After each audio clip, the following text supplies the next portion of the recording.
Bonjour à vous tous qui nous rejoignez sur Immedia, le média internet hym.media. Nous nous retrouvons aujourd'hui pour vous proposer un espace thérapeute où j'ai le plaisir d'accueillir Anne Montet-Jourdran. Coucou. Anne, bonjour à toi. Bonjour. Bienvenue dans le cadre de cette émission. Anne, alors tu es donc thérapeute, oui, ça c'est bien entendu la thématique de l'émission. C'est pas sorcier d'entendre que tu es là aussi pour exprimer qui tu es et comment tu procèdes, avec quels outils, en tout cas quels outils tu mets à ta disposition auprès de ceux et celles qui viennent te voir. Tu as différentes casquettes. Déjà, pour ceux et celles qui nous rejoignent et qui souhaitent d'office en savoir plus, je vous invite à aller sur le site de Anne, leplaisir d'être soi, toutattaché.fr. Et il y en a un deuxième qui s'intitule Cycle celtique, tout attaché, cycle sans S, celtique sans S.fr.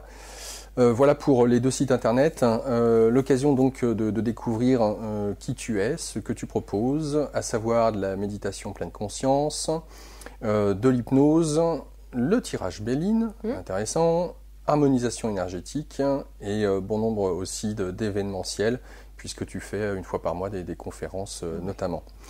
Tu es du côté d'Angers. Oui. Et tu es venu donc pour nous faire part de ta vision, de la manière dont tu pratiques et comment toi-même tu as eu l'occasion de faire ce cheminement. Alors, ce qui est intéressant, et je fais ça comme une sorte de synthèse parmi tous ceux et celles de thérapeutes que je connais, cette nouvelle génération, je vais l'appeler comme telle, fait partie de cette génération des 30, 40 ans grand max, qui a commencé généralement dans une voie un peu classique de ce que souhaite la société ou nos parents souhaitaient pour nous à l'époque. On va dire que les études étaient un peu ordinaires, on commence peut-être un peu par la fac, et puis là, grande remise en question, on s'aperçoit que finalement on a suivi une autre route que la sienne, et des fois on a des revirements qui sont très conséquents, où il y a un virage à 90 ou à 180 degrés, et ce qui donne effectivement aujourd'hui cette communauté, s'il en est, de thérapeutes, qui a une vision assez intéressante, décalée, oui, par rapport à celle de nos aïeux, ceux qui ont aujourd'hui 50 ou 60 ans, parce que l'approche de l'être humain est totalement différente du fait que toi, comme bon nombre d'autres personnes, vous avez commencé dans le milieu de la communication, voire des fois la gestion, l'international, enfin voilà, j'en ai pas mal qui sont dans ce domaine-là, voire des fois l'informatique ou le commercial, bref. Donc c'est une de, je ne sais pas si on peut dire ta deuxième vie ou troisième vie, enfin bref. Oui, complètement. Pas mal de casquettes jusqu'à maintenant dans ton parcours que tu as eu l'occasion d'emprunter. Et c'est aussi dans cette première partie d'émission l'occasion de voir comment toi-même tu as suivi ton flux. Donc avant de dire à ceux et celles qui nous écoutent les outils que j'ai nommés tout à l'heure, comment tu les as abordés, comment tu les as fait tiens, dans quelle mesure ils t'ont servi dans la vie et pourquoi tu les proposes aujourd'hui, eh bien de voir justement ce parcours sinusoïdal, comment il s'est présenté à toi. Est-ce que tu, parmi tes études, on va dire peut-être à l'époque du lycée, voire début des études supérieures, est-ce que tu as choisi des études spécifiques parce que c'est ce que tu voulais faire, ou est-ce que tu as vu une influence peut-être parents, professeurs, etc. Un peu des deux, je dirais. J'ai vraiment commencé par le domaine artistique avec les études en arts appliqués. Très vite, j'ai bifurqué sur communication, gestion, finance. Donc là, effectivement, on a un tout autre cadre. Et du coup, j'aimais bien ce cadre-là. Ça me plaisait, surtout après quand je suis arrivée dans la sphère communication, publicité. Je retrouvais finalement un peu ce que j'avais vu dans l'univers de l'art appliqué. Ça me plaisait bien. Et quand j'ai testé sur le marché du travail ce que ça faisait, la finance et la comptabilité, j'ai fait en fait, ça va pas le faire. Et, qu'est-ce qui te rebutait à ce moment-là ? C'était le côté... donc j'ai testé lors d'un stage le type de profession auquel je pouvais accéder avec un bac+2. Et ça ne m'intéressait pas du tout. Donc je voyais déjà le côté ronron, récurrent, colonne chiffre. Et j'étais là, non, ça ne va pas être possible. Donc vraiment à l'intérieur de moi, là, il y a quelque chose qui s'est joué.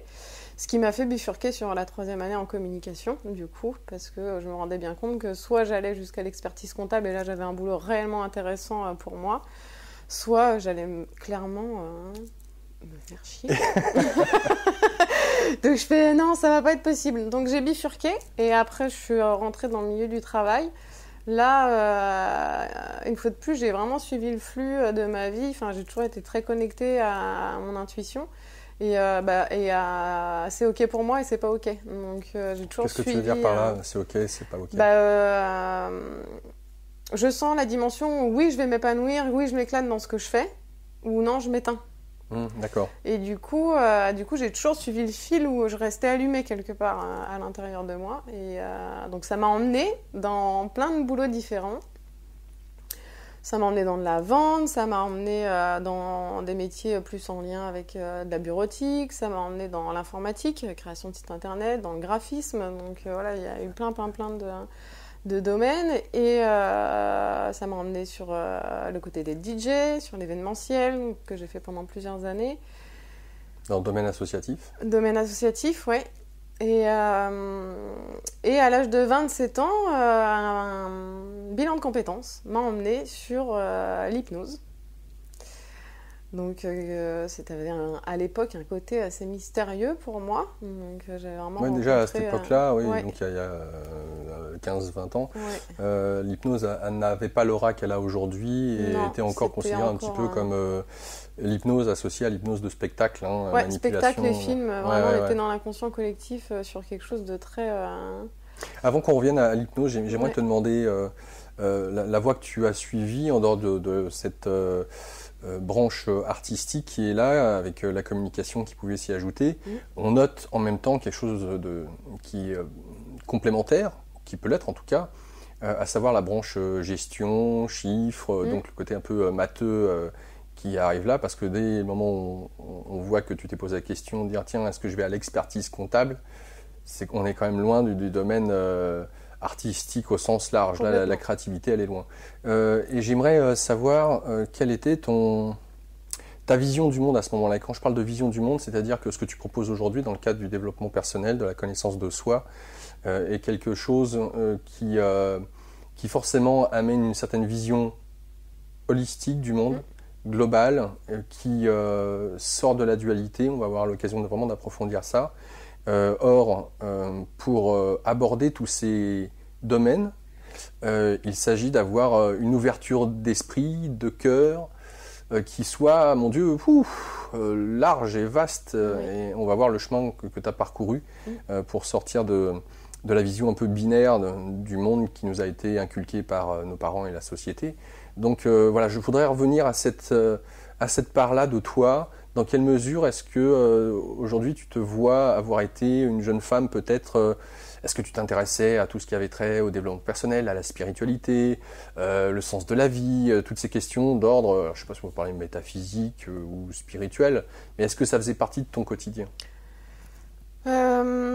Pas de manière aussi consciente que ce que tu peux mettre en avant là. Donc c'est-à-dire qu'à l'intérieur de moi, oui, il y avait des grandes questions métaphysiques. Il y avait aussi mon côté très scientifique en fait m'amenait à regarder l'univers aussi d'une manière tellement vaste que je me suis dit comment ça, par exemple, comment ça est-ce qu'on sera les seuls déjà, ne serait-ce que cette question-là. Dans mon esprit à l'époque qui était mais vraiment très cartésien et très pragmatique, il y avait quand même ce point d'interrogation en fait. Et rien que ce point d'interrogation à l'intérieur de moi, c'est la porte ouverte à énormément de choses. Donc, vu que ce qu'on m'inculquait à l'école, dans la société ou quoi ou qu'est-ce, pour moi, ça répondait pas à cette question-là, déjà d'une part. Et je sentais que c'était étriqué en fait. Et donc voilà. Ça, je dirais qu'il n'y avait pas de questionnements fondamentaux. Il n'y a pas de religion dans ta famille ? Si, la religion catholique. Ouais, j'étais imprégnée de ça ? Imprégnée de ça, et aussi de la tradition asiatique. Parce que mon père est né en Indochine, et il est arrivé en France à l'âge de 17 ans. Donc visuellement, j'étais dans un décor de meubles ou autre qui était plutôt asiatique. Et après, au niveau de l'école, tout ça, j'étais bercée dans le catholicisme que j'ai très vite rejeté, vitesse grand V. Et d'ailleurs, ça a fait partie de mon chemin de me remettre OK avec, entre guillemets, la religion, voilà, le concept de Dieu, tout ça. C'est un travail que j'ai dû faire parce que j'étais en résistance totale. Est-ce que quand on parle des capacités de l'esprit à cette époque-là, alors je te donne des exemples, puisque on parle avec ton père du côté asiatique et du bagage qu'il y a avec, donc on parle du bouddhisme, toutes sortes de pays qui en Asie donc pratiquent cette philosophie, à la base c'est ça, mais on peut aborder aussi, ça peut aller très loin sur certains siddhis ou pouvoirs que peut avoir l'être humain à communiquer, genre alors, la télépathie, les télékinésies, les sorties, rêves éveillés, tous ces domaines-là, est-ce que tu as eu l'occasion de les aborder et dans quelle mesure? Non, tout ça c'est la foutaise, ça n'existe pas. À l'époque, ouais. Si ça à faisait partie l'époque, de ta vie, j'ai eu des expériences qui m'ont fait dire que, mais je me suis pas renseignée pour autant. J'ai eu une expérience de sortie de corps à 14-15 ans, en mode panique à bord. Qu'est-ce qui se passe? Non, juste sortie de corps. Juste sortie, okay. Et tellement peur en fait que hop, je suis revenue tout de suite dans mon corps. Mais du coup, à cette époque-là, j'avais peu de connaissances, je savais pas ce qui m'arrivait. Enfin, comme beaucoup qui ont fait cette expérience au début, c'est vraiment très déstructurant de qu'est-ce qui se passe, comment ça, je suis plus dans mon corps et puis en même temps, je suis au-dessus. Enfin, et donc voilà d'expériences comme ça qui m'ont fait dire une fois de plus, c'est peut-être bien plus large que juste ce qu'on montre. Enfin, il y avait vraiment ce phénomène où ce qu'on m'amenait me paraissait étriqué. Ouais. D'accord. Ouais. Surtout avec le catéchisme qui est quand même très cloisonné, quoi. Lorsque tu nous parles de tes 27 ans avec l'hypnose, on va y revenir, il s'est quand même passé 2 événements avant ce moment-là qui ont été cruciaux pour toi, notamment la perte de ta mère à l'âge de 22 ans. 24. Et mon père à 29. Donc du coup, l'hypnose est arrivée juste avant le décès de mon père. Et ces départs, ces deuils, dans la vie d'un être humain, de toute façon, sont comme des balises qui indiquent un changement important. Comment est-ce que, avec le jeune âge que tu avais à ce moment-là, tu as vécu ces 2 départs? Le départ de ma mère, j'étais vraiment dans cette énergie mon père, par exemple, m'a proposé de venir pour l'inhumation, je crois que c'est comme ça que ça s'appelle. Et du coup, j'ai refusé, parce que pour moi, à partir de mon discours, et c'est vraiment ce qu'il y avait à l'intérieur de moi, à partir du moment où ma mère était décédée, que je me recueille devant un corps ou devant un arbre, et c'est clairement ce que j'ai dit à mon père, ça change rien en fait. Ma mère, elle est déjà partie et c'était déjà mes convictions, et je sais même pas d'où je les sors en fait. Et j'ai pas lu de bouquin spécifique ou quoi aux caisses, mais c'était mon avis à l'époque. Donc par exemple, c'est une démarche que moi j'ai refusée quand mon père m'a proposé.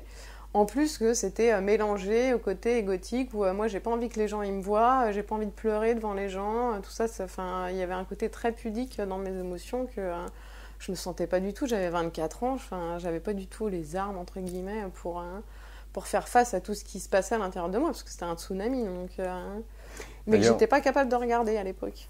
D'ailleurs, puisqu'on parle d'un deuil, quand arrive le départ de son père, de sa mère, souvent, il y a des choses qui refont surface dont on n'avait pas connaissance du tout.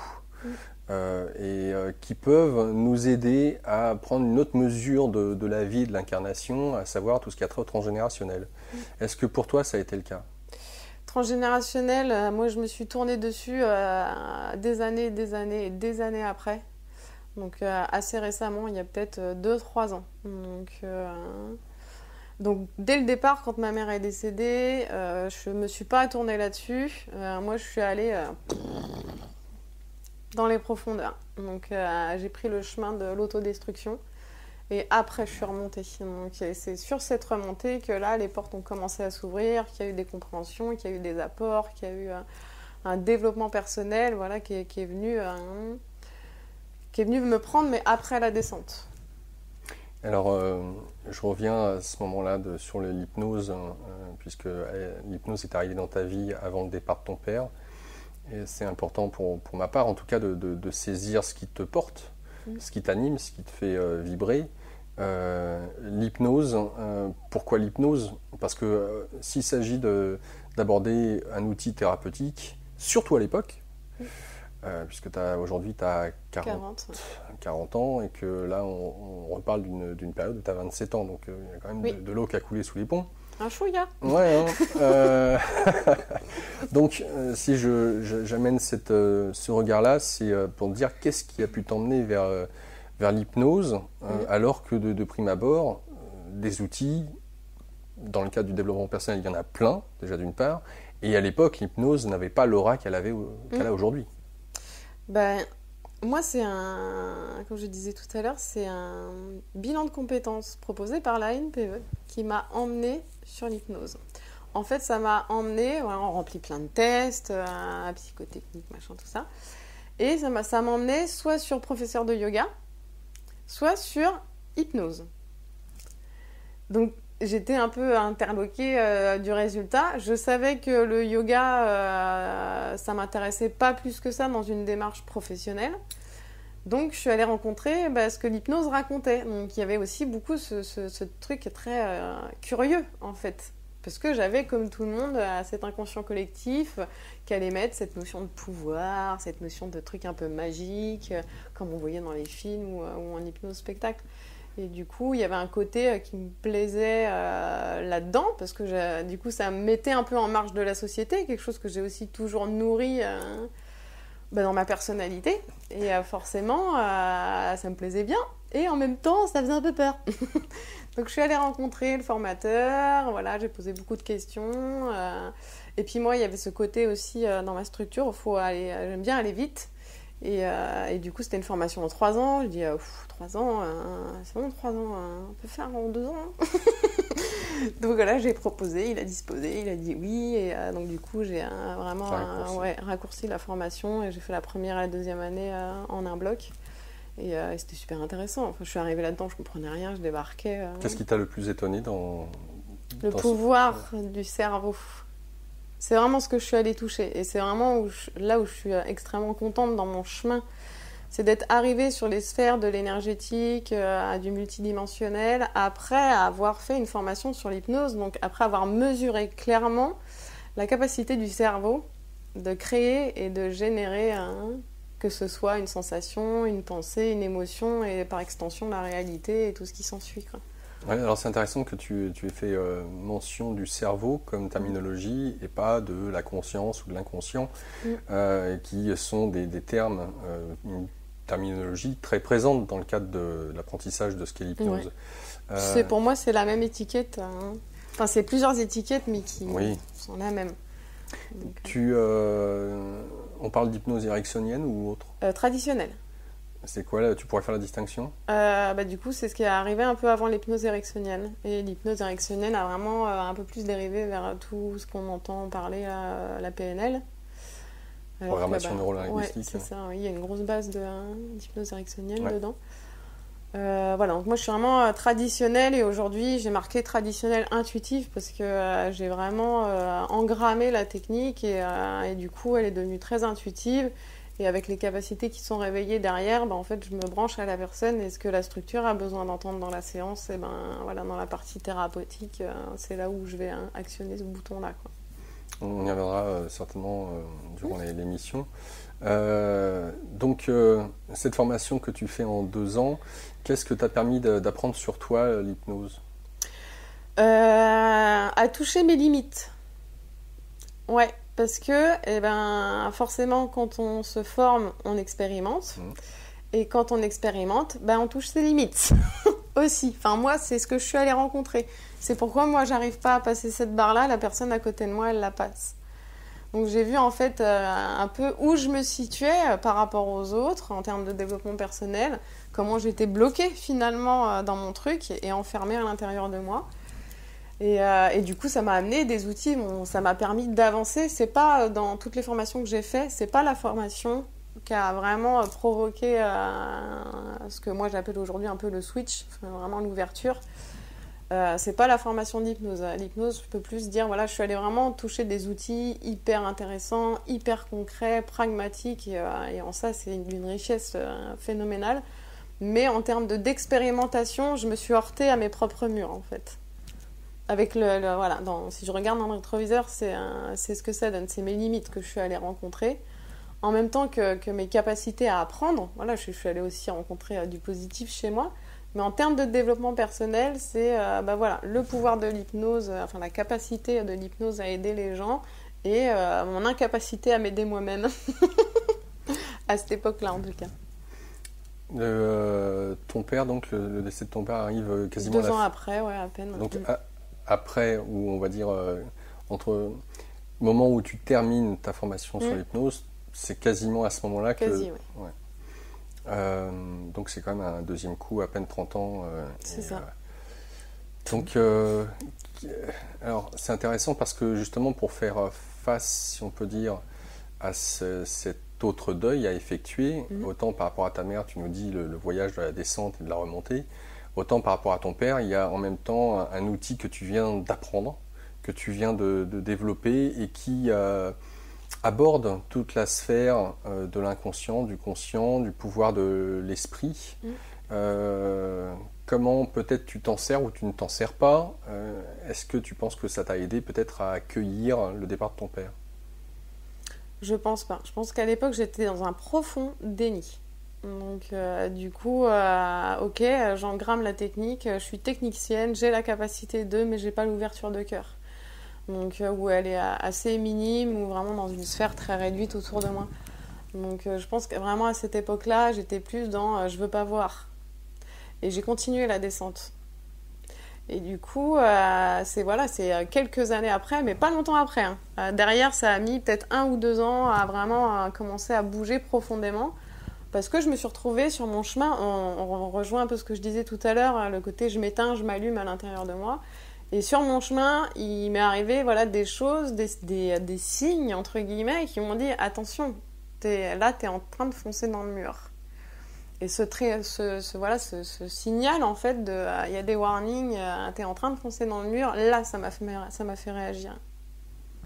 Avant, j'étais, je pense, vraiment dans une fuite de tout ce que ça impliquait, que ce soit conscient, inconscient, tout ça, ça me passait au-dessus. J'étais dans la connaissance, j'étais dans du cérébral, dans du mental, j'étais pas dans le cœur, j'étais pas dans l'émotionnel, ou peu.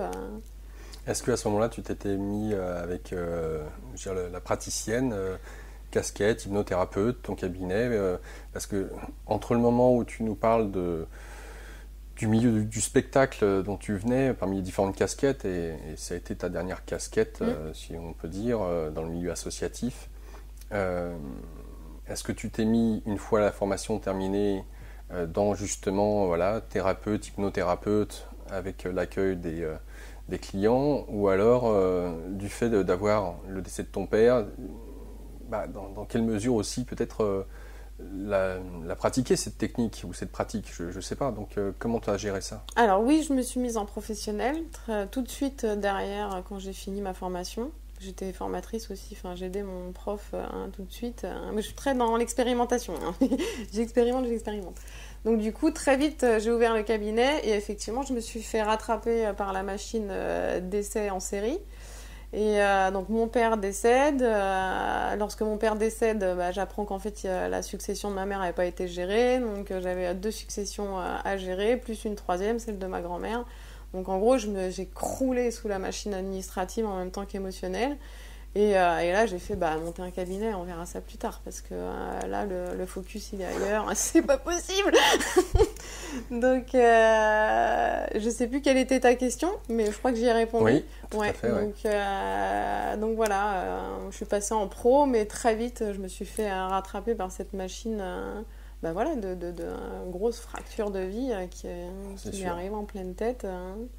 Donc, stand-by pour l'hypnose. Ouais. Alors, de quoi tu vis? Comment tu fais pour... je vis sur le bon vouloir familial et là-haut, ô combien... mince, comment on dit bien heureux le fait que mon père avait mis de l'argent de côté et avait pensé au après. Parce que du coup, ça m'a permis de faire une bascule de 1 à 2 ans. Donc suffisamment de souplesse pour m'autoriser finalement cette descente et de gérer tout cet administratif. De clore aussi une relation dans les 6 mois, 6-10 mois après. Moi, j'ai fait un changement d'échiquier. Et du coup, après est arrivée la dimension du spectacle et de l'événementiel, du mix. Et seulement après, je suis revenue à la compagnie. D'accord, ok. Donc combien de temps justement dans le domaine associatif du spectacle? 5-6 ans à peu près. Donc de quoi je touche de 27 de 28 peut-être à 33-34 sur la queue de phénomène. D'accord, ok. Alors, pourquoi avoir quitté ce milieu-là? Parce que ma foi, il y a pire que d'être dans le milieu associatif à faire de l'événementiel et être DJ. Oui, il y a pire. Moi, je me suis éclatée. Pourquoi? Parce que je me suis essoufflée aussi. Et que j'avais envie et je pense besoin de rebasculer sur un système de journée plutôt que de nuit. Et puis voilà, le lien aussi avec ce milieu de l'événementiel de nuit, j'entends, pour le côté mix. Ça sonnait creux, c'était compliqué financièrement, c'est toujours tiré au rabais. Enfin, au bout d'un moment, c'est bon, faut pas non plus... Enfin, je travaille, je suis là pendant 3h, 4h, 5h, 6h, 8h. Tu me payes 50 €. Le milieu associatif. Ouais, c'est ça. Donc, sans pour autant être vénal, pour moi, il y avait des couacs à droite, à gauche, et ça correspondait pas à ce que moi j'aspirais. Donc, t'aspirais à quoi alors? J'aspirais à une réussite. Ouais, une réussite, quoi. Une réussite, un épanouissement, et là, je me sentais pas épanouie. Donc, je vous passe le côté, parce que moi, j'étais dans le milieu électronique, donc je passe tout le côté un peu... de drogue, de tout ça. Donc, voilà, oui, mais au bout d'un moment... le paysage n'est pas très florissant, quoi. Moi, je naviguais là-dedans avec vachement d'aisance. Ça me dérangeait pas que les gens, peut-être ils sont défoncés, ok, c'est leur choix. Même moi, ça me faisait rire. Puis j'en profitais pour semer des graines. Ça tombe bien, t'es défoncé, t'es sur un autre plan, donc j'ai accès à ton inconscient. Donc voilà, j'en profitais aussi pour aider la personne avec la bienveillance. Oui, c'est sûr qu'avec qu'elle puisse entendre derrière, aussi, attention, le chemin sur lequel t'es, ok, mais il est tortueux, quoi. Alors qu'est-ce que tu décides de faire pour changer de vie là aussi? Parce que là, pour le coup, je vois une deuxième marche assez conséquente d'un point de vue professionnel. Autant la première avec cette mise à jour que te proposait la NPE, un bilan de compétences, et puis là, toi-même, avoir fait le tour de ce milieu un peu particulier qui est le milieu de la musique, travailler la nuit, c'est underground un petit peu, enfin on peut imaginer plein de choses par rapport à ça. Maintenant, ça fait 5-6 ans que tu n'as pas pratiqué l'hypnose, même si tu en fais profiter certainement les personnes autour de toi à un certain niveau. Comment rebondir? Eh ben, ça a pris, la bascule, elle a pris 1 ou 2 ans à peu près. Dedans, il y a eu un stage avec Jean-Pierre Martinez. Top. Bon, là, on peut en parler. Je vous rappelle, au cas où vous ne le saurez pas, que Jean-Pierre Martinez, vous le retrouvez dans ses chroniques sur Immédiat, que Jean-Pierre Martinez, c'est lui qui a pu aider Christophe Alain à comprendre ce qui lui arrivait, en partie, parce qu'il n'a pas été le seul, et puis à le lancer dans le cadre de faire des stages, etc., en autonomie. Et puis Christophe Alain a aidé Franck Lobvé. Donc on voit un peu la manière dont ça s'est transmis, mais c'est important de replacer cette historique qui est peu ou pas connue. Et c'est un hommage quand même que de pouvoir resituer le process auprès de Jean-Pierre, qui a, avec beaucoup d'humilité, marqué énormément et a aidé énormément de personnes sur le chemin notamment pour tous ceux qui ont cette hypersensibilité. Comment tu as connu Jean-Pierre Martinez ? Un ami m'a conseillé le livre Journal d'un éveil du troisième œil de Christophe Alain. Donc j'ai pris le bouquin, j'ai lu le bouquin. J'ai trouvé ça très intéressant parce que du coup c'était un esprit cartésien qui amenait quelque chose de très pragmatique sous forme de journal, voilà, d'expérimentation en fait et de ce qui lui était arrivé. Sans compter que quand même la fin est quand même plus que barrée. On peut le comprendre, qu'on a un esprit rationnel au début, on comprend son cheminement, mais plus on avance, plus on quitte le domaine en apparence de la rationalité pour quelqu'un qui est un esprit un peu binaire, et puis à la fin on parle d'esprit de la nature, on parle d'entité, etc. Donc je peux comprendre que le début t'est rassuré, autant la fin, je sais pas comment tu l'as pris. Je l'ai pris tout court. D'accord. Ouais, je l'ai pris tout court. Je prends l'information et après, j'ingurgite, je réfléchis. Et là, en l'occurrence, le bagage de Christophe m'a beaucoup plu dans le sens où il a fait cette bascule de manière très trash quand même. Donc voilà. Et il y avait dans son livre, il parlait de ce formateur, ce thérapeute qui l'avait aidé à y voir plus clair justement dans ses perceptions. Et ça m'a donné envie, ça m'a interpellée parce que l'outil dont il parlait dans son livre était vraiment sur du sensoriel, sur quelque chose de ressenti, et que par le ressenti et le tactile presque, on pouvait toucher et expérimenter une autre dimension. Donc ça m'a vraiment interpellée et ça m'a vraiment appelée parce que je savais déjà que j'avais un tactile très développé. Et ça m'intéressait du coup de nourrir ce côté-là de moi par un outil en plus. Donc j'étais très loin de la porte qui s'est ouverte devant moi quand j'ai expérimenté avec Jean-Pierre ce stage. Mais en tout cas, c'est ce qui m'a appelée au départ. Et en même temps que le côté un peu, beaucoup diraient un peu barré des esprits, machin, tout ça, nanana, qui m'interpellait aussi. Parce que moi, j'étais très... passionnée de paganisme, d'ésotérisme aussi. Je lisais quand même quelques bouquins. Ça me titillait un peu, mais sans aller forcément en profondeur. Mais j'allais chercher quand même des petites infos à droite à gauche, sans excès non plus, mais je m'y intéressais. Donc il y avait, comme je disais, dès le départ, il y avait ce point d'interrogation à l'intérieur de moi où je sentais bien que ce qu'on me présentait, c'était un peu étriqué et que du coup, il y avait quand même une recherche à l'intérieur sans pour autant basculer à vraiment chercher. La porte était quand même entrouverte. Et du coup, j'ai contacté Jean-Pierre et donc j'ai fait le stage d'intro en pays de Brocéliande.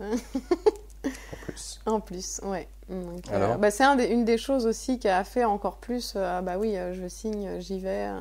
Ça répondait, je sentais vraiment, comme je disais, j'ai toujours fait attention à l'intuition à l'intérieur de moi. Et du coup, il y avait vraiment un appel profond sans savoir pourquoi.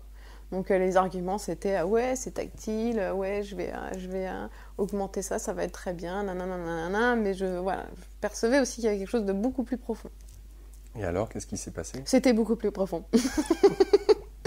Il s'est passé un réel switch, un changement total de paradigme et de la façon dont je regarde le monde, dont je perçois la réalité, comment je la comprends.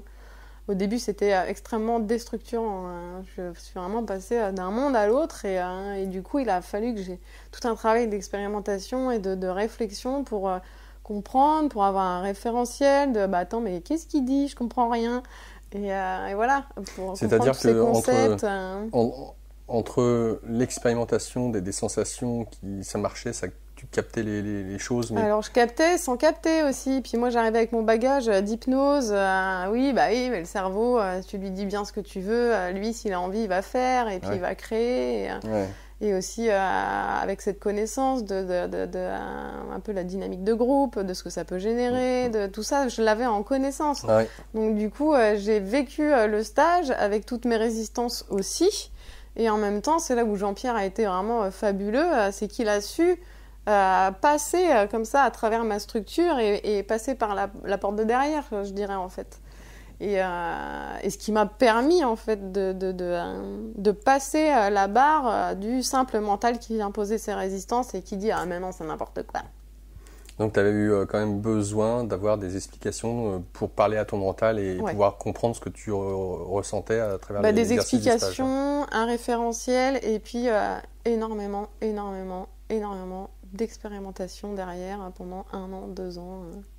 Beaucoup d'autres stages aussi avec Jean-Pierre. Donc aussi beaucoup de liens avec d'autres stagiaires, beaucoup de conversations. J'avais un besoin de comprendre un minimum en fait ce nouveau monde qui m'arrive dans la tête là. Et, Allô. Ah non mais ça va pas être possible. Donc il y avait vraiment ces deux côtés. Le oui, je sens que c'est juste et que ça résonne et que oui, il y a des grandes vérités qui sont derrière ça. Et pour autant, c'est de côté de ma personnalité qui était non, on bouge rien, c'est bien comme ça, c'est n'importe quoi ce qu'il dit. Et du coup, il a fallu que je concilie à l'intérieur de moi et que, par preuve d'expérience et que ce soit un chemin intérieur, et ben mon cerveau, mon mental puisse valider et se dire ah bah oui, ok, là je comprends. Donc, suite à ces stages, tu dis qu'il y en a eu plusieurs, je ne sais pas l'espacement, mais à la rigueur, c'est peut-être secondaire. Est-ce que c'est justement suite à ce switch, ce basculement, que tu décides de te mettre en tant que thérapeute, accompagnateur? Alors, tout de suite après le stage d'intro, j'ai un de mes colocs qui a commencé à parler autour de lui que j'avais fait. Déjà, il m'a vu revenir. Voilà, il a vu, je sais pas comment, mais en tout cas, il s'est rendu compte qu'il y avait... Et oui, effectivement, il y a eu quelques changements. Et dans mon discours et dans tout, parce que même si j'avais pas fini d'intégrer tout ce que ça impliquait, j'arrivais quand même différente. Et j'avais expérimenté des choses que jamais de ma vie j'avais expérimenté à l'intérieur de mon corps. Donc moi, ça a pris le chemin des sensations. Pour d'autres personnes, ce sera un autre chemin. Mais en tout cas, moi, c'est passé par le corps et une reconnexion au corps, parce que j'étais complètement déconnectée de mon corps, clairement. Donc moi, c'est le chemin que j'ai pris. Et donc très vite, en gros, il m'a mis sur le marché. Et donc j'ai commencé à refaire tout de suite des soins énergétiques avec ce que j'avais appris, mais dans la foulée, quoi. Ça a été extrêmement rapide. Et à partir de ce moment-là, je me suis dit, bon, j'ai fait quand même un chemin avec l'hypnose où j'avais quand même cette envie d'accompagner les gens. Et pour autant, je l'ai quitté pendant quelques années. Et là, ça a l'air de revenir. Toujours ce truc de je m'allume, je m'éteins à l'intérieur. Ça a l'air de revenir sur mon chemin. Qu'est-ce que j'en fais? Est-ce que j'y vais? Est-ce que j'y vais pas? Est-ce que vraiment j'ai envie d'aider les gens? Parce que moi, clairement, mon chemin, c'est soit je m'éclate, soit je le fais pas. Donc si je m'éclate pas, je le fais pas. C'est mon thermomètre à moi. Donc il fallait que, ok, je prends cette décision d'aider les gens, mais par contre, il faut que je m'éclate. Et c'est ce que j'envoyais du coup à l'univers. Je fais, ok, moi je veux bien suivre le pseudo-contrat de j'aide les gens, machin et tout. Je fais, par contre, je m'éclate. Et voilà, et donc c'est ce que j'ai créé. Mais au fur et à mesure, ça s'est fait. Je me suis beaucoup cherchée. Je ne savais pas forcément, parce que oui, Jean-Pierre, c'est génial, mais il ouvre tellement de portes que du coup, moi, je me suis retrouvée, en gros, toutes les portes sont ouvertes. Je prends laquelle? Je me suis retrouvée perdue, en fait, dans l'éventail de ce que je pouvais proposer aux gens. Et il a fallu vraiment que je fasse un chemin pour me trouver et savoir exactement, moi, qu'est-ce que j'ai envie d'amener aux gens. Pas Jean-Pierre, qu'est-ce qu'il m'a donné? C'est moi, ok, qu'est-ce que j'en fais? Donc alors, est-ce que tu peux nous donner un échantillon à l'époque, parmi les portes qui étaient ouvertes, lesquelles, quelles questions se posaient, toutes ces portes ouvertes, comment s'est fait ce choix parmi ces différentes possibilités? En proposant les activités, en expérimentant, une fois de plus. Donc j'ai expérimenté, j'ai proposé des sorties nature en mode coévolution en forêt, j'ai proposé des ateliers qui étaient plus en lien avec l'art-thérapie, je proposais en individuel, en collectif. Après individuel, j'ai pas trop proposé au début parce que je sentais bien que vu que ma peur fondamentale c'était l'humain et le groupe, je me suis dit je vais aller me rencontrer là-dedans. La barre, je vais la passer dès le début, donc je vais proposer du groupe pour faire moi level up dans ma propre évolution. Donc, je proposais essentiellement des activités de groupe. Et à partir de là, je voyais des activités où, oui, je m'éclate et c'est génial. Et puis d'autres où je suis en capacité je peux accompagner les gens. Mais par contre, je m'éclate pas, quoi. Donc, j'ai trié au fur et à mesure comme ça. Après, il y a aussi d'autres formations qui sont arrivées derrière avec la méditation pleine conscience. Et donc là, de plus en plus, le chemin est super défini. On va revenir à la méditation de pleine conscience. Juste, Anne, pour aborder ce qui est sur ton site, notamment l'harmonisation énergétique. Alors notamment par rapport aux différents stages et de ce que tu as pu développer, expérimenter, approfondir après Jean-Pierre Martinez, toutes ces portes-là, l'harmonisation énergétique, qu'est-ce que c'est? Qu'est-ce que tu peux nous en dire? Ça va être remonter ce que la personne a besoin d'entendre ou de vivre pour passer la barre, je dirais. Ou en tout cas pour s'harmoniser. Alors déjà, dedans, il y a un travail d'harmonisation des chakras. Donc imposition des mains, ou pas? Non, c'est sous forme de... ça peut rejoindre une séance d'hypnose. Les deux peuvent être faits concomitamment? Ouais, complètement, c'est la même chose. Ah je sais pas. On va sur un état de conscience modifié. Alors, parce que sur ton site, donc, on voit l'hypnose, ça c'est bien spécifique, et on voit l'harmonisation énergétique. Donc tu dis que les deux peuvent être faits en même temps. Mais en même temps, tu dis que c'est la même chose. Alors, dans la séance d'harmonisation, il y a une séance d'hypnose d'harmonisation des chakras. Mais il n'y a pas que ça. C'est plus clair comme ça? Ouais. Je vais approfondir. Donc, peut-être pour approfondir et essayer de faire comprendre, ainsi qu'à moi-même, plus important, ce que tu es en train de nous dire, est-ce que c'est quelque chose que tu proposes en fonction de la demande? Sur quel type de demande? Ou alors, s'il n'y a pas de demande, qu'est-ce qui te permet de sentir qu'une harmonisation énergétique pour telle personne, ça pourrait être bien? C'est un service qui est en proposition. Donc je ne vais pas forcément, moi, axer mon discours, sauf si vraiment la personne, ça résonne énormément là-dessus, qu'elle est complètement vidée énergétiquement et que voilà, il y a vraiment quelque chose qui me dit renvoie-la sur l'harmonisation des chakras ou l'harmonisation énergétique. C'est un service qui est proposé, mais qui n'est pas forcément en fonction, en fait. Parce que naturellement, pour moi, les deux chemins, il y a beaucoup de gens qui arrivent par l'hypnose, en individuel, j'entends. Il y a beaucoup de gens qui arrivent sur l'hypnose et sur la méditation pleine conscience. En venant me voir? Oui, en venant me voir. Donc, et du coup, en fonction de ce avec quoi les gens arrivent, moi, je vais avoir l'outil qui va remonter dans ma boîte à outils. Hop, du coup, cette personne, ça va plus être cet outil-là ou cet outil-là. Donc quand on parle d'harmonisation énergétique, que j'entende bien, parce que tu parlais de l'hypnose en même temps, ou que les deux peuvent être faits, et en même temps tu as mentionné que c'était pareil. Alors j'aimerais vraiment saisir l'hypnose d'un côté, l'harmonisation de l'autre, et comment tu peux peut-être les superpositionner. On va sur un état de conscience modifié. Pour les deux. Pour les deux. Donc, et comme avec la méditation. Donc du coup, après, la différence, ça va être qu'en plus de cette séance d'hypnose qui est intégrée à l'harmonisation, il va y avoir un travail avec les pierres, où il va y avoir de la diffusion, comme j'ai pu apprendre avec Jean-Pierre. Donc voilà, il y a d'autres choses qui viennent dans cette séance, mais il y a aussi donc une séance d'hypnose pour les chakras, qui se nomme pas en tant que telle, mais c'est ce que c'est. Tu peux nous donner un Parce peu que c'est de une détails? séance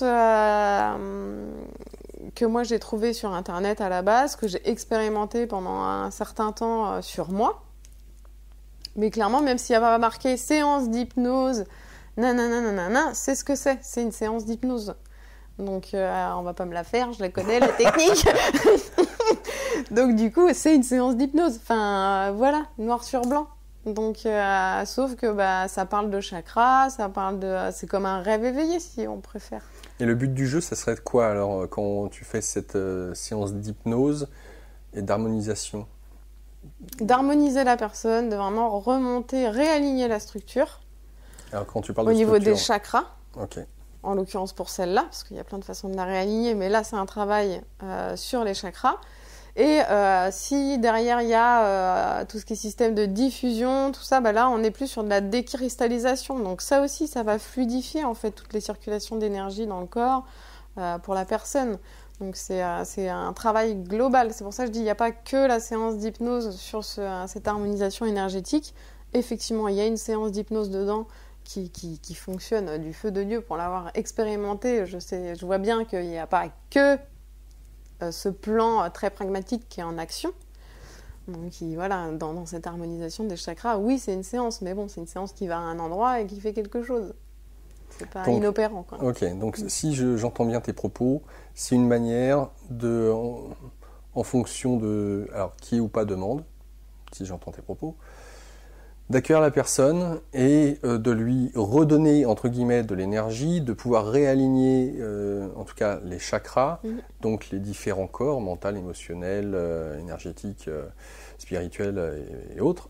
Et ce qui est intéressant, c'est que c'est comme si, quand on parle d'harmonisation holistique, énergétique, tout ce qui était en suspens, en engrammage, alors peut-être pas qui était là depuis hyper longtemps, mais qui faisait que la personne elle avait besoin. C'est comme si on allait peut-être, je donne cette image, je ne sais pas si elle est juste, faire un check-up auprès de sa voiture pour voilà, qu'elle reparte pour 100 000 km, quoi. Et on met de l'essence en prime. Ouais, on est là-dedans. Donc remettre de l'énergie, faire en sorte que tout circule bien, et voilà. Complètement. Donc on peut dire que c'est une sorte de préambule à commencer potentiellement un travail en profondeur pour ceux et celles qui souhaiteraient le faire, au même titre que c'est un travail pour ceux et celles qui dans leur vie sont, je sais pas, fatigués, démoralisés, limite burn-out, ou qu'elles ont besoin d'avoir une sorte de, de recharger la batterie. Oui. À tout niveau, calmer le mental, etc., de pouvoir avoir ça via cette harmonisation. Complètement. Merci. Tu as bien compris. C'est bon. Ok, c'est nickel. L'harmonisation énergétique. J'entends bien. Tu as, à travers donc l'hypnose et l'harmonisation, on peut voir que il y a cette cohérence, puisque finalement l'harmonisation, tu peux la scinder au milieu de l'hypnose, et que c'est la même chose d'une certaine manière. On va au même endroit, en fait. On va sur un état de conscience modifié, et c'est pareil avec la méditation.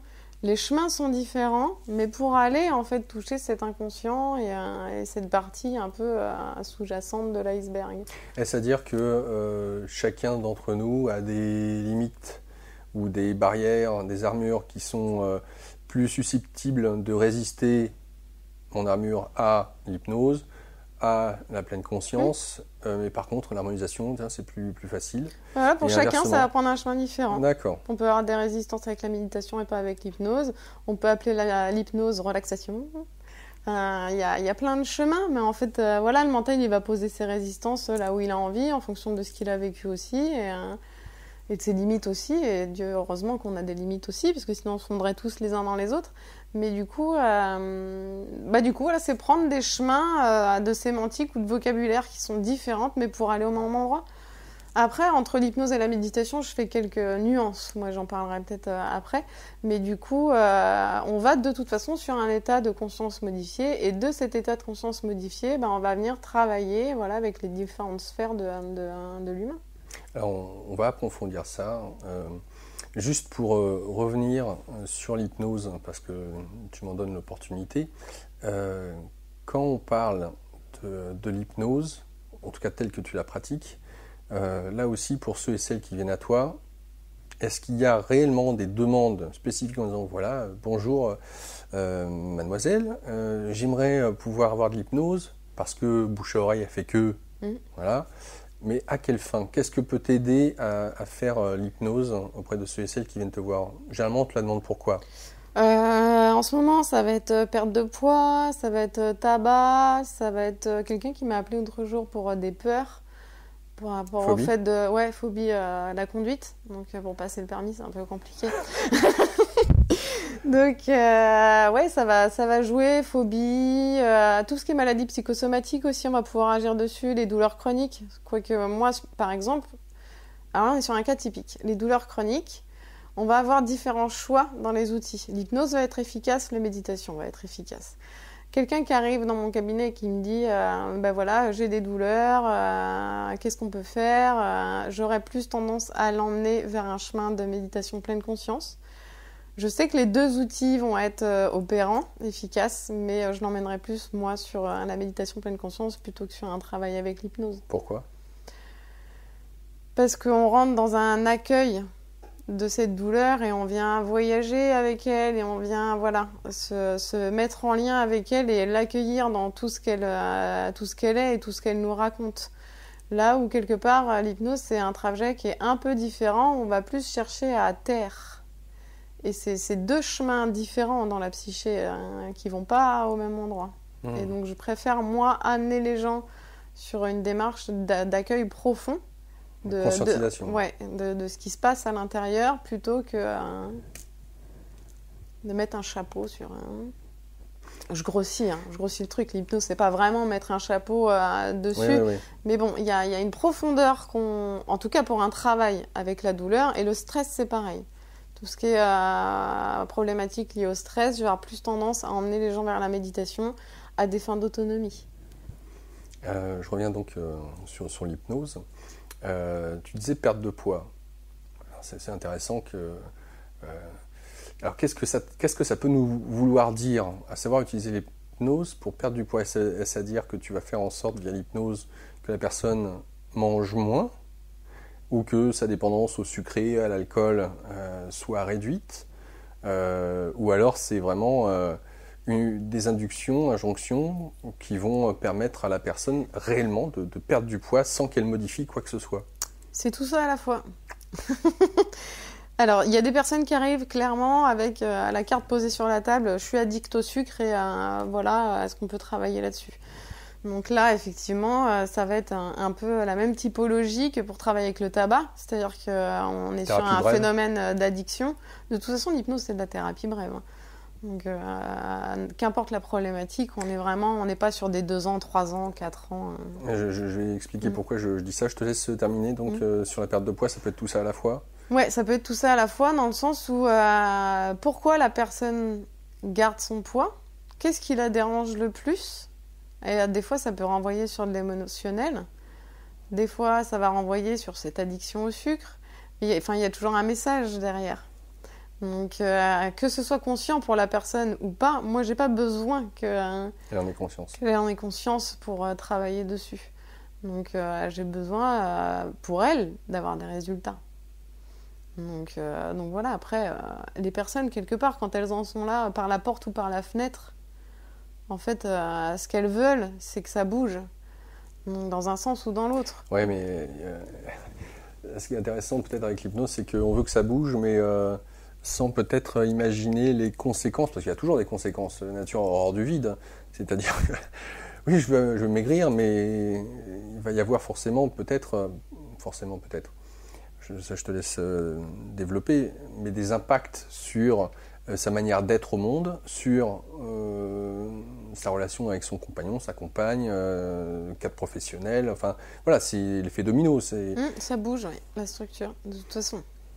Donc, dans cette idée que tu n'as pas besoin de t'adresser au conscient de la personne, qu'elle en ait conscience, puisque ce que tu es, c'est un coach de vie, ou une coach de vie, je ne sais pas si on appelle ça. Donc, tu peux accompagner les personnes justement dans la découverte qu'ils peuvent avoir d'eux-mêmes. Oui. Ce qui est intéressant, et tu l'as dit avec l'hypnose, c'est que voilà, tu peux switcher cette compréhension de ce qui ne va pas en moi, de ce qui ne va pas en moi, de ce que je cache, ce que je ne veux pas voir, et puis travailler avec l'hypnose en te parlant directement à l'inconscient. Et ça va marcher, ça va bouger. Mais la question que j'aimerais te poser, c'est dans quelle mesure la personne qui vient te voir, qui a une des séances d'hypnose pour régler, imaginons, la perte de poids, le fait de ne pas avoir mentalisé, conscientisé d'où venait entre guillemets le problème, est-ce que ça va ressurgir ou se matérialiser différemment parce qu'il va s'opérer des changements dans sa vie? Alors, quand je dis que moi je travaille, j'ai pas forcément besoin du conscient, c'est-à-dire que moi je pose les mots par la porte ou par la fenêtre, je dirais. Toujours avec bienveillance et avec douceur. La personne, elle va les entendre, ces problématiques.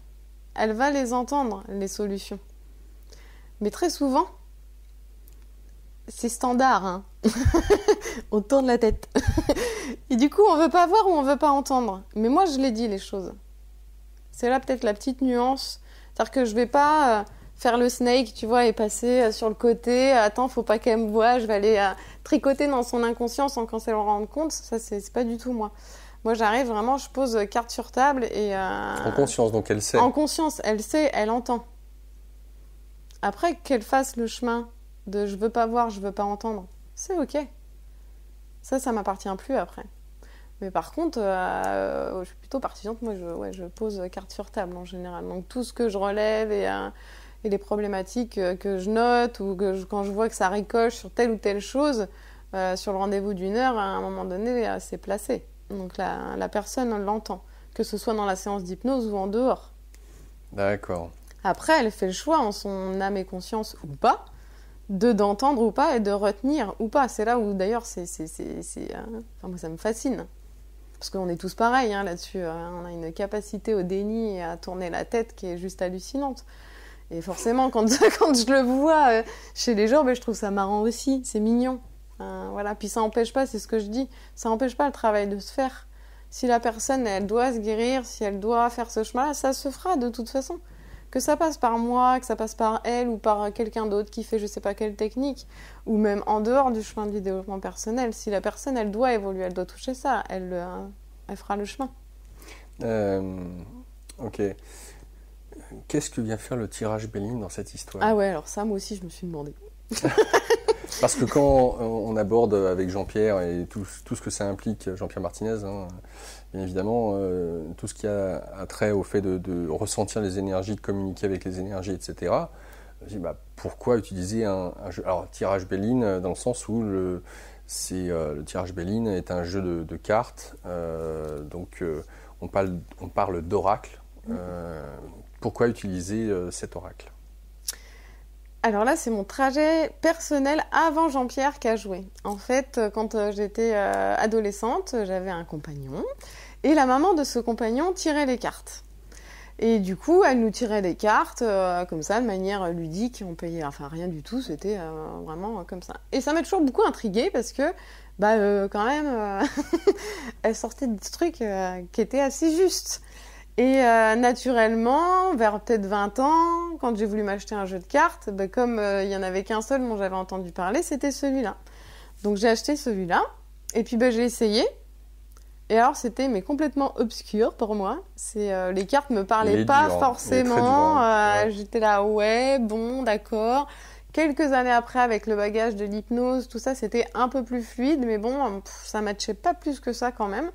Mais ce jeu, je l'ai toujours gardé près de moi. Il a toujours été dans ma sphère, finalement, quand je regarde dans le rétroviseur, c'est vraiment dans la sphère, genre pas trop loin. Il a toujours été soit dans le tiroir de mon bureau, ou dans le tiroir de ma table de nuit, même si je m'en servais pas pendant 1 an, 2 ans, 3 ans, 4 ans.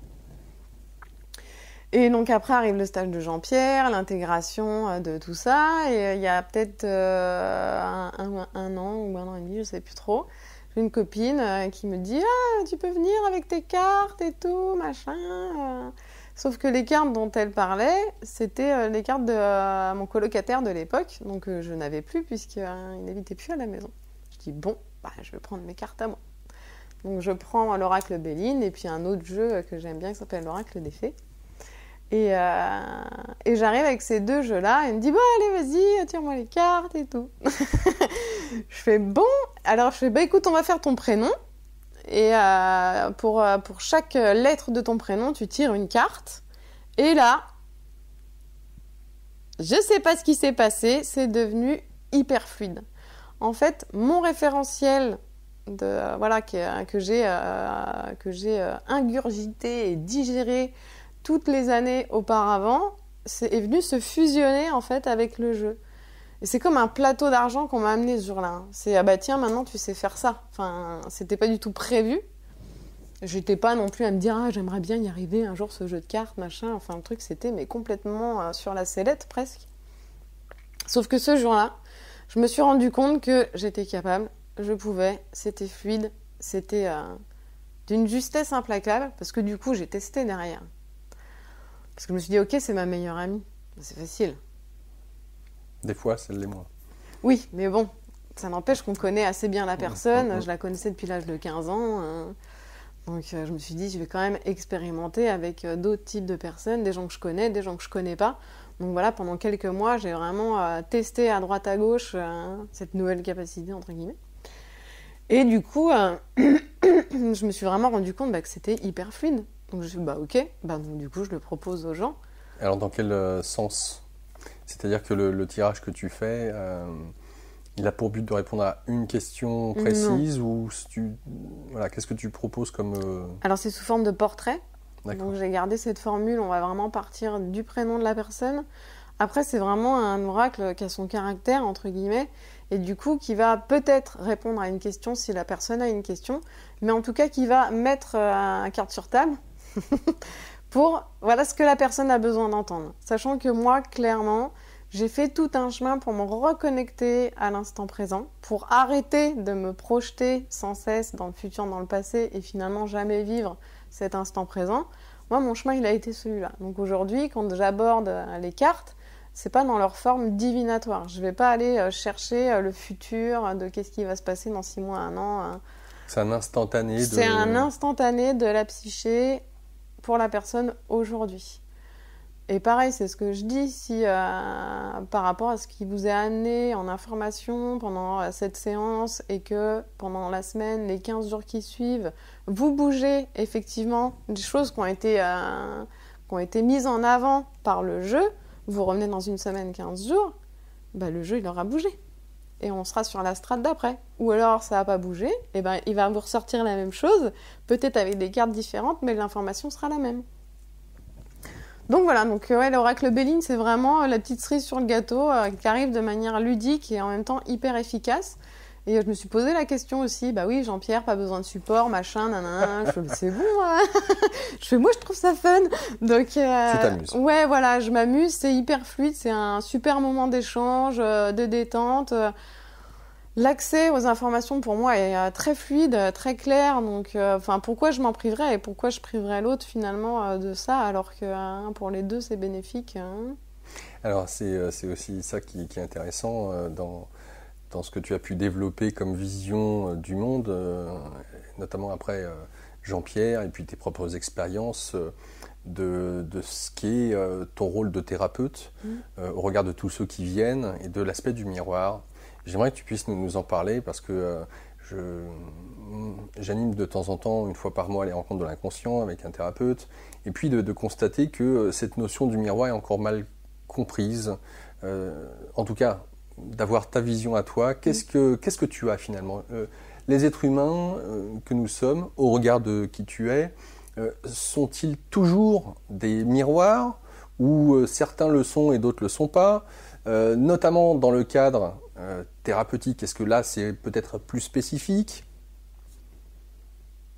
À vous les studios. Pour moi, ça reste mon avis et de ce que j'ai expérimenté. On a des miroirs qui sont plus ou moins proches et qui nous sont montrés avec des volumes plus ou moins élevés. Donc pour moi, clairement, on génère, entre guillemets, 100% de notre réalité. Je ne suis pas partisane du 50-50 ou quoi, ok, c'est 100%.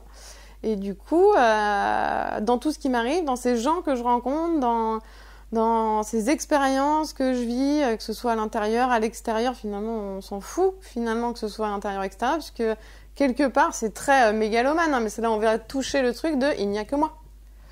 Donc oui, à un moment, dans ce chemin de pensée, on vient toucher le truc de piéger dans son propre dogme. Mais quelque part, il y a ça aussi, mais c'est la même chose pour toi et c'est la même chose pour la personne.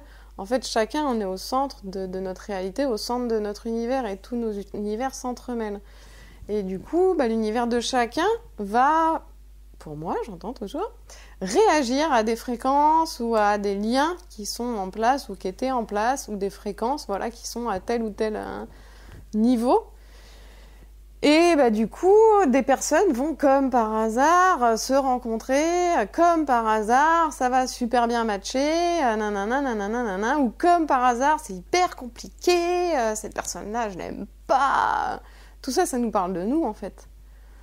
Et pour moi, les miroirs, c'est ça, c'est qu'est-ce que je vois de moi en l'autre, et qu'est-ce que j'ai de l'autre en moi. Et voilà, après, c'est des questions de niveau. Donc, niveau ou d'intensité, c'est-à-dire ouais, d'intensité, ouais. C'est pour ça que j'ai... Ouais. Et donc, on peut nous montrer, par exemple, une caractéristique dont on est porteur à 20%. On peut nous le montrer juste parce qu'il faut qu'on ait à la voir et à la regarder. Nous, on nous le montre à 80%. Quelqu'un qui incarne ce truc-là à 80-90%. Ça ne veut pas dire que nous, on incarne ça dans cette dimension-là, mais ça veut dire qu'on incarne cette fréquence. À nous, après, de voir effectivement dans quelle mesure j'en suis porteur. C'est pas confortable comme chemin, le chemin des miroirs. Oui, parce que ça responsabilise, comme tu dis, vachement, dans cette idée de toute façon, tout ce qui m'entoure, j'en suis le créateur. Donc, pas forcément en fonction des bagages de chacun, ça peut être très compliqué. Ouais.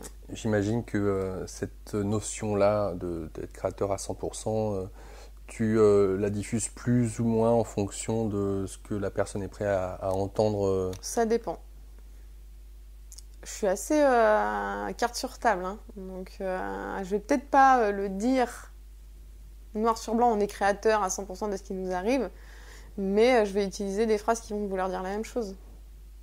Donc oui, ça va mettre un peu de sucre. Ouais. Mais du coup, c'est là où je vais amener les gens. Parce que c'est là où se font les plus grosses avancées. C'est une fois, de ce que j'ai vu, hein, c'est une fois que la personne, elle accepte d'aller se rencontrer, que là, ça commence à réellement bouger. Donc ouais, c'est pas confort, ouais, c'est pas agréable, ouais, tout ce qu'on veut. Mais ce qu'on en retire, c'est phénoménal. Enfin, il y a une force qui arrive, il y a un épanouissement qui arrive, on déplace des montagnes quand on commence à connecter soi avec soi et qu'on commence à comprendre. C'est comme si on nous donnait le mode d'emploi, en fait. Attends, je bute contre le mur depuis 20 ans, je fais du développement personnel à fond, et j'avance pas. C'est quoi, d'après toi, le plus grand piège de ce que tu peux rencontrer à travers ceux et celles qui viennent te voir, puisque tu parles de développement personnel, de connaissance de soi? La fuite de sa responsabilité. À partir du moment où on est tout le temps en train de dire c'est l'autre, c'est la faute de l'autre, c'est l'autre il est comme ça, c'est l'autre machin, c'est l'autre ceci, c'est l'autre cela. Enfin, pour moi, c'est le plus gros piège. Parce que, là, ça fait que ping-pong. Tiling, tiling, tiling. Je comprends pas, ça m'arrive qu'à moi. Et puis ça fait des boucles, et ça fait des boucles, et ça fait des boucles. Enfin, pour moi, clairement, sur le chemin de vie de quelqu'un, à partir du moment où on a un phénomène cyclique comme ça qui se répète, c'est que la personne, elle se parle à elle-même. Donc oui, ça prend différentes formes, différents acteurs, différents chemins, différentes expériences. Mais à partir du moment où c'est récurrent, c'est que la personne, elle boucle sur son propre système, en fait. La méditation de pleine conscience. Alors, ça, c'est intéressant parce que on peut se demander pourquoi, là aussi, aborder la méditation. Et tu parlais tout à l'heure que toi, tu as besoin de t'éclater. Alors, la méditation, il y a plusieurs choses, hein, mais on pourrait penser que c'est, en tout cas d'un point de vue de la forme, c'est assez passif. On va y revenir. Tu crois ce que tu dis là ? D'un point de vue extérieur. Hein. Et en même temps, on peut se demander où est-ce que tu t'amuses dans le fait de pouvoir initier les gens à cette méditation de pleine conscience qui revêt de visage, on va y revenir. Méditation de pleine conscience. Pour ceux qui ne connaissent pas encore la méditation de pleine conscience, qui est de Jon Kabat-Zinn. Entre autres. Merci. Et qui a pris en France, on va dire, une certaine ampleur, notamment via un médecin qui l'a pratiqué au point de pouvoir utiliser cette pratique méditative au sein des hôpitaux. Et que cette dernière a des bienfaits énormes, notamment pour tout ce qui a trait à la convalescence ou pour aborder des chirurgies qui peuvent être des fois assez difficiles. Donc en amont de l'opération, sur justement le fait de pouvoir, entre guillemets, vider son esprit et d'être beaucoup plus en paix pour aborder des thérapies longues ou des opérations qui peuvent être des fois assez lourdes. Donc, méditation qui est reconnue aujourd'hui, je pense que vous en avez entendu parler. Comment arrive la méditation, Anne, dans ta vie, méditation de pleine conscience, et pourquoi l'avoir instaurée au sein de tes différentes pratiques? Parce que, pourrait-on penser, tu as largement de quoi faire entre l'hypnose, l'harmonisation énergétique, on parle du tirage, et puis de ce que tu peux voir ou lire d'une personne qui souhaite changer sa vie. Puisqu'on parle de coach de vie, tu as largement de quoi faire, ne serait-ce qu'avec les outils dont on a parlé jusque maintenant. Alors, d'où vient la méditation pleine conscience? Alors, ça vient avant tout, un peu plus d'un chemin personnel. Donc, moi-même, je pratiquais naturellement la méditation depuis quelques années. Et donc, c'est il y a peut-être 1 ou 2 ans où donc je proposais aussi des méditations dans le cadre professionnel sur les 2 dernières années. Ça marchait bien. Et je voyais quand même beaucoup dans ces séances de groupe des gens qui se barraient, quoi. Donc je dis, bah oui, mais non. Moi, mon trajet, il est de revenir.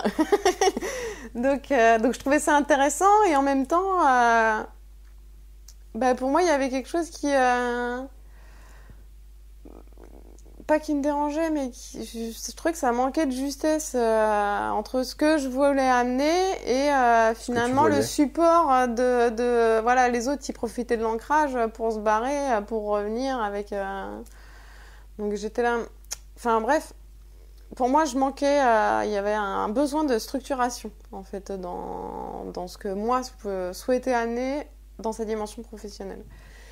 Et donc, j'ai commencé à me renseigner très rapidement sur des formations qui avaient trait avec la méditation. Alors, je ne savais pas du tout que c'était en train d'exploser le truc, en fait, à l'époque. Est-ce que ça remonte à quand? Ça fait peut-être un an et demi. Ah oui, d'accord. Ouais. Et en fait, moi, ce que je cherchais juste, c'était de structurer, moi, ce que j'avais déjà intuitivement. Et comment, moi, je pratiquais la méditation. Et du coup, les mots qui me sont venus naturellement sur notre ami Google, c'est méditation pleine conscience. Mais sauf que, je n'étais absolument pas au courant que le truc, il était en train d'exploser en Europe, quoi. Et donc, du coup, naturellement, j'arrive sur les programmes de 8 semaines de Jon Kabat-Zinn et autres que j'ai fait dans la foulée, comme par hasard. Tout s'est aligné à la perfection. C'était un moment où j'avais pas d'argent, puis là, j'avais comme par hasard assez. Les dates, et voilà, j'avais le choix entre 2 thérapeutes. Il y en avait un, il n'y avait aucune date qui matchait, et puis l'autre, toutes les dates, c'était bon. Donc, je ne me suis pas posé trop de questions non plus. Moi, de toute façon, je sentais un appel profond à l'intérieur de moi pour prendre ce chemin de méditation pleine conscience. Donc, dans ce genre de cas, c'est ce que je disais tout à l'heure, soit je m'allume, soit je m'éteins à l'intérieur. Et du coup, j'ai foncé.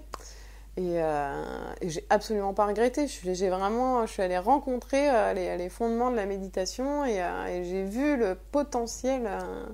Pour moi, c'est un outil qui peut sauver l'humanité. Que je partage avec toi. Ouais. Alors, comment, puisque tu as eu l'occasion de la pratiquer, que tu la proposes, et de ce que tu as décrit juste précédemment, à savoir que la plupart des gens qui sont en méditation, ils se barrent là-haut, dans leur petite sphère, cuicui les petits oiseaux, je suis le monde, tout est amour, tout est bonheur, wouh. Donc, puisque tu nous parles justement de ramener ici à cette notion d'ancrage, qu'est-ce que ça implique et comment justement tu la proposes pour éviter ce genre de, je sais pas si on peut appeler ça dérapage? Ouais, c'est pas des dérapages, mais alors je vais pas chercher à l'éviter, déjà. C'est juste que moi, je vais proposer le cadre tel qu'il est dans la pleine conscience, qui est très simple, c'est de revenir dans son corps, revenir dans sa respiration, revenir dans les sensations, peut-être dans les sons, et encore, c'est même pas obligé, mais déjà de revenir à la respiration et aux sensations. Moi, je propose ça. Mon chemin, c'est celui-là. Après, comme par hasard, depuis que j'ai clairement posé au sol, moi, quel type de méditation je propose et où est-ce que je veux amener les gens, c'est-à-dire à se reconnecter sur ce plan d'existence et arrêter finalement de se barrer sans cesse et de fuir sa réalité, Et ben, bizarrement, il y a vachement moins de gens qui se barrent.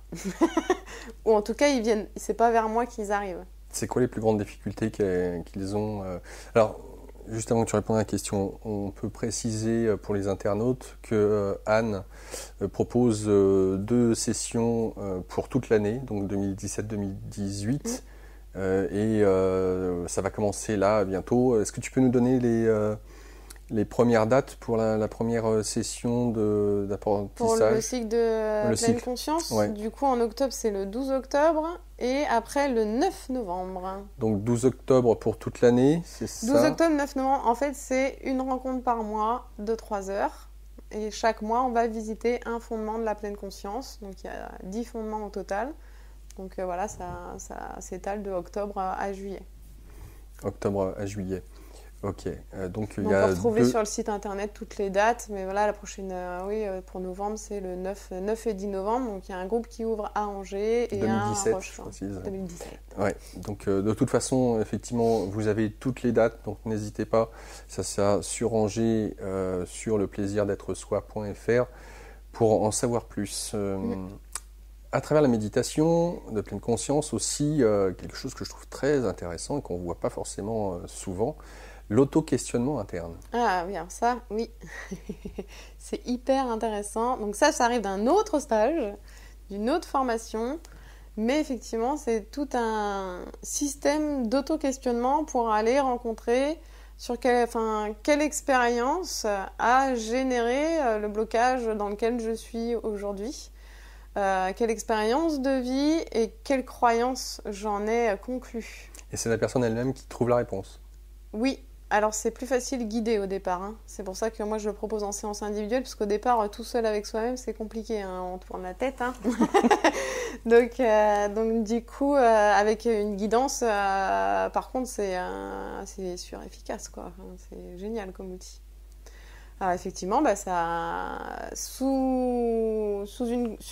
posé sur une couche d'état de conscience modifié, voilà, il y a tout un système de questions qu'amène la personne. Alors il faut arriver là, par exemple, avec une problématique précise, et à partir de là, ok, on peut enclencher une séance d'auto-questionnement et pour que la personne puisse aller rencontrer, quels sont les épisodes traumatiques qu'on fait.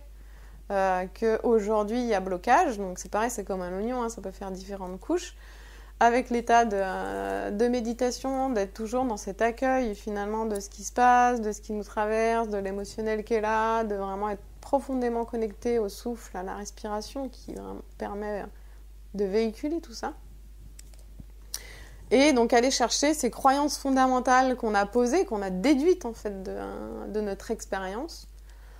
Et à partir de là, qu'est-ce que je choisis comme nouveau choix de croyance? Par quoi j'ai envie de, comme tu disais, l'univers n'aime pas le vide. Donc ok, je décide de moduler, mais vers quoi je décide de basculer en termes de fréquence. Et quelle est la nouvelle croyance finalement que j'ai envie de poser?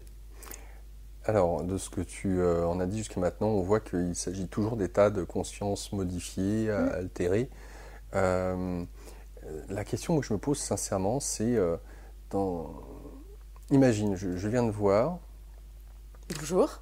Bonjour mademoiselle. Je n'ai pas de questions sur finalement, qu'est-ce que je pourrais aborder, puisqu'on parle de thérapie brève.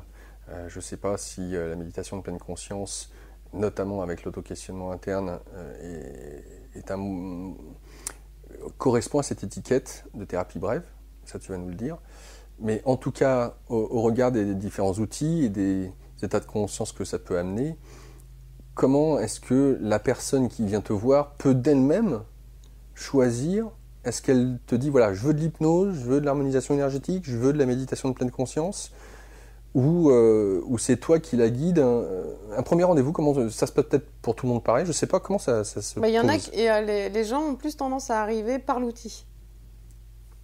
Donc ils vont arriver parce qu'ils ont vu que je faisais de l'hypnose, ou ils vont arriver parce qu'ils ont vu que je faisais de la méditation, ou parce qu'ils ont vu que je faisais des tirages de cartes ou autre. Donc ils ont plus tendance à arriver par l'outil. Mais parce que moi aussi, voilà, j'ai mis en avant en fait différents outils plutôt qu'un chemin global. Même si j'emmène finalement à chaque fois au même endroit. Mais du coup, donc ils ont plus tendance à arriver par l'outil. Et à partir de là, quand ils arrivent, en général, c'est assez clair quand même pour eux ce qu'ils veulent faire. Ouais, en tout cas, ce qui ne fonctionne pas.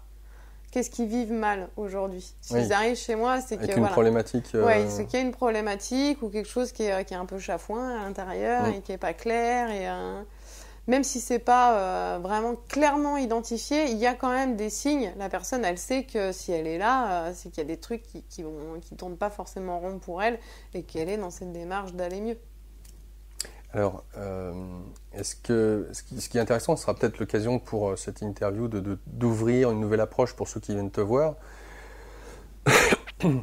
C'est-à-dire, au lieu de venir te voir en ayant une idée précise de l'outil à utiliser,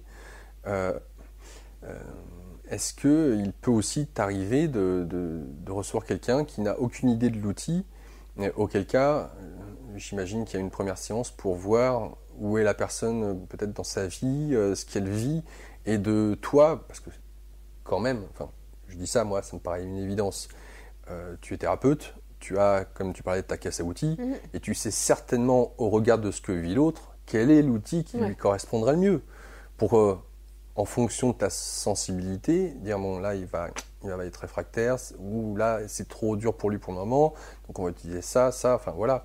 Donc, est-ce que ça arrive souvent, apparemment pas, puisque tu nous dis qu'ils viennent en ayant une idée de l'outil? Oui, en général. Parce que ma communication est axée sur les outils.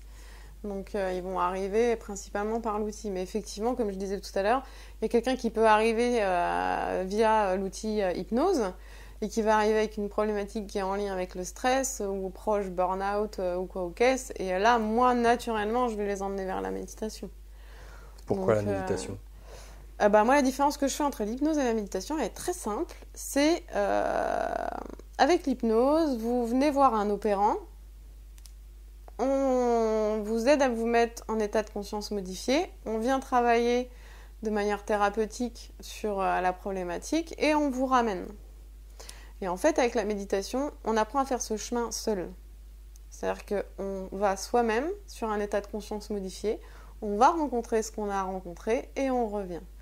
Et du coup, comme c'est un outil qui va vers l'autonomie et que je suis très beaucoup à aider les gens à se prendre en main naturellement et à mettre en avant leur potentiel en fait. Enfin, tout le monde peut réussir. Tout le monde. Donc après, qu'est-ce qui bloque? Oui, nous, on est là pour aider. On voit bien, il y a de plus en plus de thérapeutes, on bascule tous en pleine lumière. Donc allez-y, mais venez nous voir, servez-vous, on est là pour ça. Mais voilà, faites le chemin. Moi, j'amène vraiment les gens sur cette autonomie. C'est tu es capable de, tu peux le faire. Et vas-y. Allez, on y va ensemble, ok, si tu veux au début. Mais tu peux y arriver de manière naturelle. Les techniques, elles sont pas compliquées. Non, ça a l'air c'est d'être déconcertant simple, de simplicité, quoi. Enfin, en tout cas, pour la méditation pleine conscience, la technique, elle est presque binaire. On arrive à la fin quasiment de cette interview déjà. Alors il y a aussi sur ton site internet donc le cycle celtique. Alors, le cycle, je dis parce que en fait c'est intéressant que tu les aies pas appelés les cycles celtiques. Le cycle. Alors un amour pour tout ce qui a trait à cette énergie celtique. Et en quoi ça consiste finalement? Parce qu'il y a un site rien que pour ça. Oui. Parce que j'avais vraiment envie d'offrir une dimension visuelle à cet enseignement. Et pour moi, qui était un peu en dehors de ma vitrine coach. Parce que il y a ce côté profondément en lien avec la nature. Et que j'avais envie d'être sur des tonalités de vert. Donc il y a un site rien que pour lui. Et pourquoi pas les cycles et le cycle? Parce que déjà, c'est un cycle d'1 an. Dans lequel il y a différents cycles. Mais c'est un cycle d'1 an et donc, c'est un groupe qui est ouvert pour une année. Ouais. Voilà, merci de le préciser. Donc, est-ce que ça a commencé? Est-ce que ça commence? Alors là, il y a un groupe qui ouvre fin octobre. Donc, il va être ouvert pour 1 an. Après, la prochaine ouverture de groupe, ce sera sur l'ouverture de la saison claire. Donc, ce sera au printemps. Il y a 2 ouvertures à l'année. Automne et printemps, Qu'est-ce que Qu'est-ce que ça implique, cette ouverture à la nature?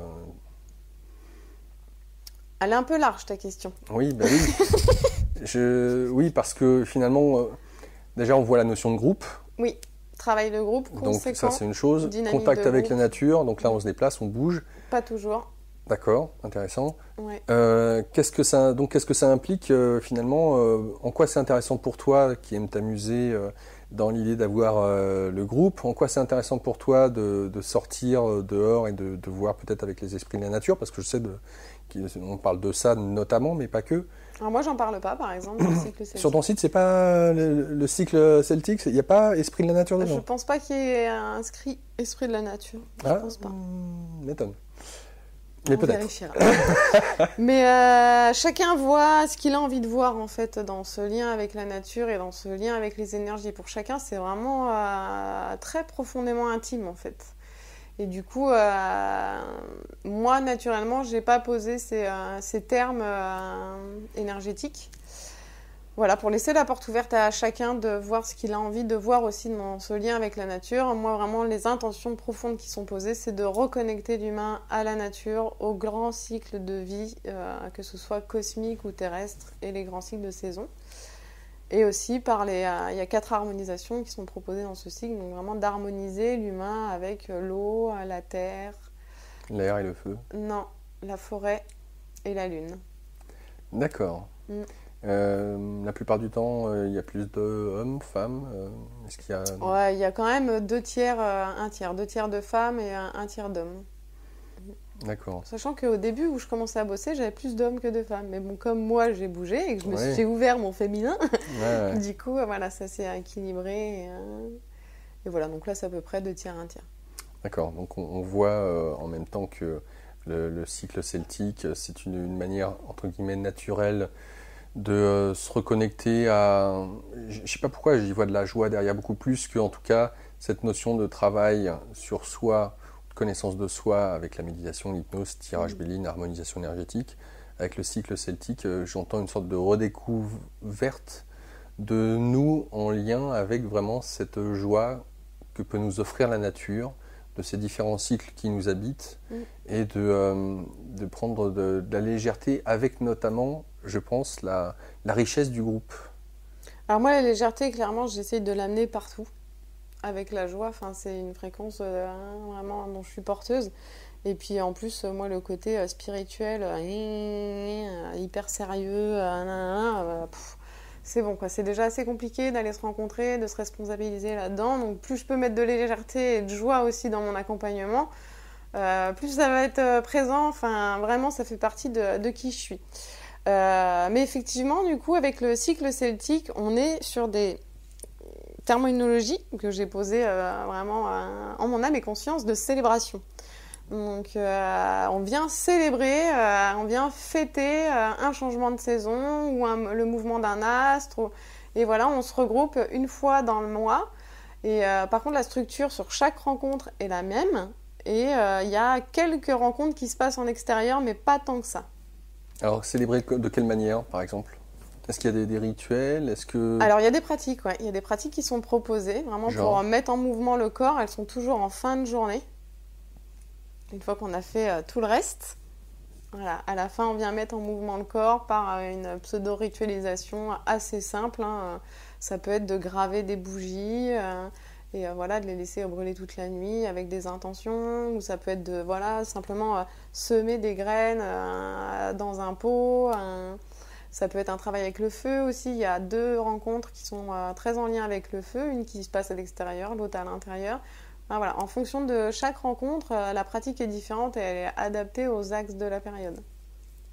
Donc à chaque période, c'est différent. Chaque mois, en fait, c'est quelque chose de différent. Je ne sais plus sur ton site, le cycle celtique, s'il y a des commentaires suite au retour. Non, pour l'instant, il n'y en a pas. C'est vrai que j'en ai pas demandé. En fait, ça se remplit sans que j'ai besoin de...